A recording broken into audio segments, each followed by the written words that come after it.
channelka ku cusub tahay please ayaga ilowina subscribe ki isaate hadaa hore ugu jirto kusoo dhawaad hadaa hadda kusoo darsoontana aad iyo aad u mahadsantiin kusoo dhawaada maanta waxaan rabaa idinka sheekeeyo qiso yar oo igu dhacday sidaan aga soo tagay gabadheedii inaan idinka sheekeeyo and I like I don't know inaan like it's just emotional way markaan soo xasuusto I wish inaan kasoo tagin haddii aan wax bedeli karo nolosheedii the only thing aan bedelayo waxay tahay inaan gabadheeda kasoo tagin but I didn't have choice ma lahayn waan yaraay gabcunugii igu horeeyay ahayd and then like I choose inaan oo kasoo tago wax la isoo qasbay ma aha cid isoo qasabtay ma jirto bas adii markaan ani Nairobi joogo wiilaan isguursanay wiilka markaan isguursanay kadib wiilkii gabadhaan u dhalay gabadheeda markaan intaan gabadha dhalin oo wiilka isguursanay ka hore ani waxaan noo xareysnaa process aan noo xareysnaa inaan America imaano so I didn't take it serious teenager aan iska ahay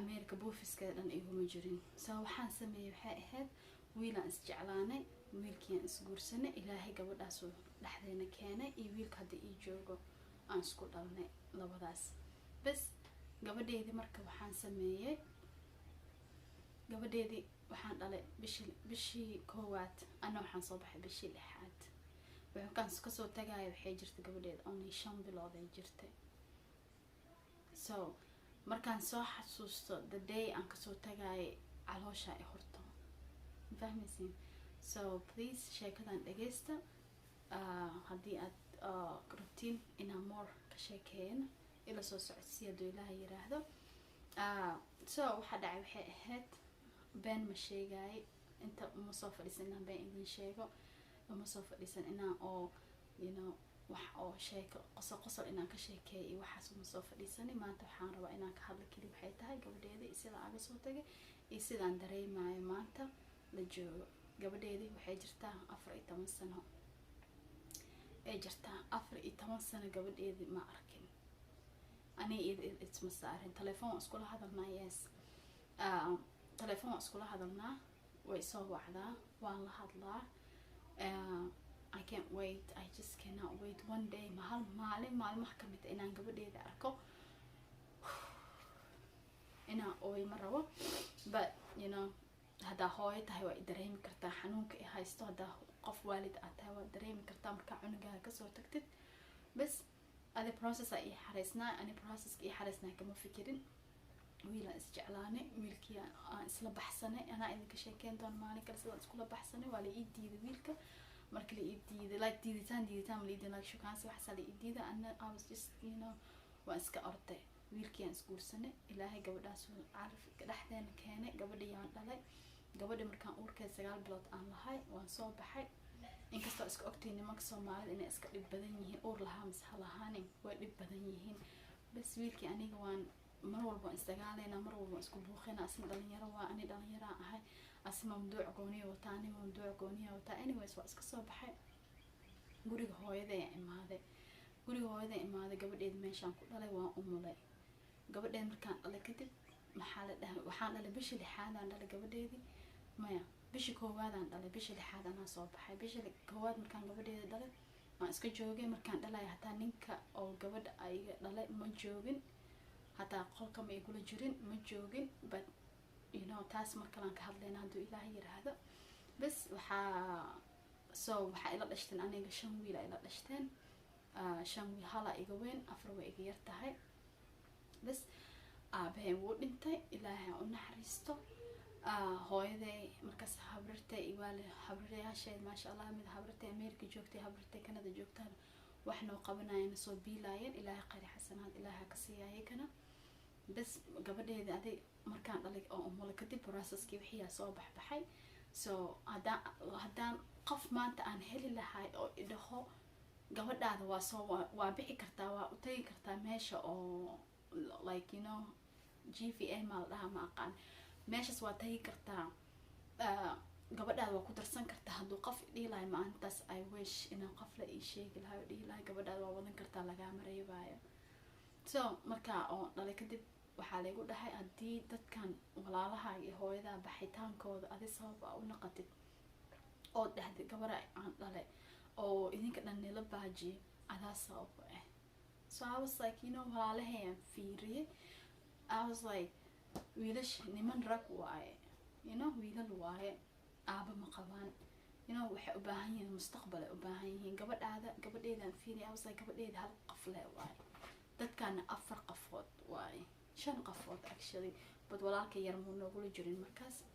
So waxaa sameeyey, I was like, you know what, hal qof 4 qofood noloshooda, qoys dhan noloshooda ma baabi'inaya. Maybe walaalahay markay Maraykanka tagaan, you know, maybe noloshooda nolol fiican ay haysanayaan, niman shaqaysana ay naqanayaan, maasha Allah haddaba way shaqaystaan, ilaahay ha wada xafidayay ka dhan. Marka waa soo baxay. Horta intaan soo bixin wiilka aan isqabnay markaas wuu ogaay inaan baxaayo. So haweenkii maalintaan soo bixi rabno, haweenkeeda waxaan xasuustaa gabadheedii dharkeeda inaan dhaqay, like dharkeeda dhanaan qaaday, waan dhaqay wixii dhar ahaan u dhaqay. Like, you know, hooyaa tahay oon ka tagoosa, like it's very hard marka cunugaa dhashada aad kasoo tagtid. bas markaas aan soo baxay, you know, habeen subaxdii baan soo baxnay. waan xasuustaa markaan soo baxay aabeed aan dhiibay, asaana kusoo ammaanayay gabadheedii. asaan dhahay gabadhaada waa tanaa, hi waan baxayaa, waa idiin soo dacwoonaa labadiina, inaa balanaan kusoo kala tagnaani ase mas balanaan kusoo kala tagnay. waan soo baxay, waxaan imaaday America, imaaday 3 beri iyo 3 habeen. Allah iga saray, waan ooynaya, afkayga irsaaqad waa saari waay because my little baby.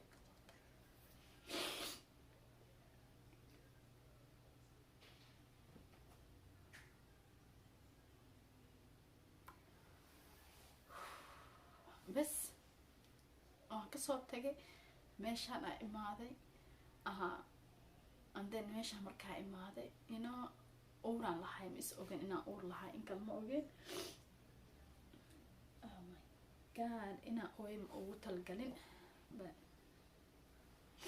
it is what it is. Anyways, bas waa soo baxnay meeshaan markaa imaaday, oo waa iska shaqaysanaya. wiilkayga uurkiisa ayuu soo baxay. wiilkayga uurkiisa markaan yeeshtay oo on lahaa, oo isku ogaaday shaqadii waan shaqayn waayey, waan ka joogay.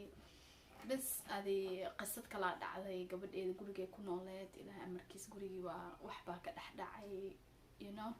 I don't want all the my mascara is all over my face, but anyways, bas inta markaa imaanay waan iska shaqaysanayay. markaan wiilkayga dhalay kadib shaqaan ku noqdo waan iska shaqaysanay. horta intaan wiilkayga dhalin waxaa la iisoo sheegay oo anina maanta, you know, America da'yaraa ku imaaday. been inaan idin sheego marabo, da'yaraa ku imaaday. iskool aan aadi karay, waxaan baran karay, you know. waa iskool u aadin oo waxba u baranin. waxay ahayd inaa oo ninkayga aan keeno, gabadheeda aan keeno, goolkayga taasuu ahaay. so nin Soomaali waa iska taqaaniin, anoo inta kusoo maqano bilooyin joogo naagu aroose. anaa idinka sheekeyn doono mar kale naagtas uu aroosay waxaasna. anyways, ani markuu naagta aroosay I was like, you know, nin naag qabo ma rabi, you know. ani adaan kuu soo baxay oo shaqeynooya oo ku dhimanooya inaan ku keeno wadankaana rabaa. adna anoo sanad maqneen aan naag kala aroostay, you know. meesha waa ku kala faataxaysane. wiilkayga markaan dhalay kadib waan kala tagnay, naag uur leh lama furo. so wiilkayga markaan dhalay kadib waa kala tagnay. gabadheedii sida qasadaas ay u dhacday, walaalahay dartooda ugu soo tagay. wax la isoo qasbay ma aha, anaa choice ka samaystay. maantana waan ka shalaynayaa, maalin kastana waan ka shalayaa. 14 sano gabadheedii maan arkin. aabihii dhalina wuu soo baxay, naagtuu soo aroosaa soo wadatay, intuu imaaday. I wish maanta markuu soo baxay oo gabadhiis ka soo tagay, ani asaan ugu soo tagay, you know. maamo fiican ii hayso gabadheedii, oo qof fiican oo bini aadan iyada hadday ahaan lahayn ani mar horaa maskaxda ku dhufan lahay. qof ahlul iimaan oo qof fiican ahaa ii haayo. bas adiga maxaa hadal idinku daalinayaa? ninkan naan gabadhii uu kasoo tagay, gabadhii aan kusoo dhaafay uu kasoo tagay. anaa idinka sheekeynaa mar kale sababta ugu soo tagay, just because naagtu aroos darteeda ugu soo tagay. he couldn't even say like, you know, ani gabadhaan kama tagi karay, hooyadeed ma joogto, anaa mas-uulka anaa wadaa uu soo dhiibaay. wuxuu soo choose garaysta noloshiisa. gabadheeda meesha aa kasoo tagay, saas ay tahayna gabadheeda maanta dhib ma qabto, way cuntaa, way cabtaa, wax ka maqan ma laha nolosheeda nolol farxad badan ay ku nooshahay laakiin yaa ka maqan hooyadeed aniga iga maqan gabadheedii so ilaahay subxaan qaadir waxaan ka baryayaa maalmaha ka mid ee ani eeda inaan is aragno aan wada kulanno